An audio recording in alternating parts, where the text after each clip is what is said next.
Mae'n arwr ym 4 fan byd, ac er ei fod yn fachgen o hyd, mae'n dathlu i ben blwydd yn 80 mlwydd oed. Tintin ydy'r gohebydd ifanc sydd wedi bod yn swyno cenedlaetha o ddarllenwyr, gyda rhagor o lyfrau i'w cyhoeddi eto yn y Gymraeg. Adroddiad Ellis Roberts. Mae o di bod ym mhobman, di wynebu'r gelyn ym mhobman ac ennill y dydd bob tro. Y ciw o hebyd sy'n bellach di hen gyrraedd oed ymddeol, ond mor ifanc a heini ag erioed. Ac wrth i Tintin ddathlu ben blwydd yn 80, mae 2 o'i lyfrau bellach ar gael yn Gymraeg, gyda 2 arall i ddilyn eleni. Dydy'r cyhoeddwyr ddim yn synnu bod gynno fo'r fath apêl.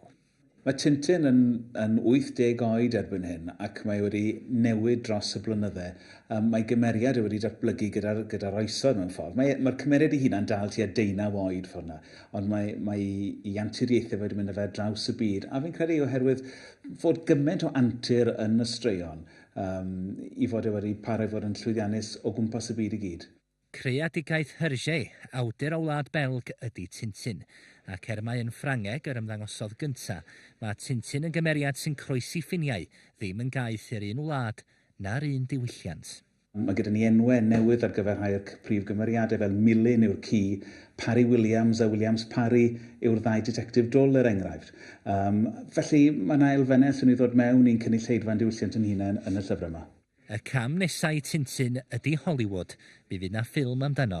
Mae'r llyfrau ar gael mewn 70 o wahanol ieithoedd, ond mae Tintin ei hun 10 yn fwy na hynny.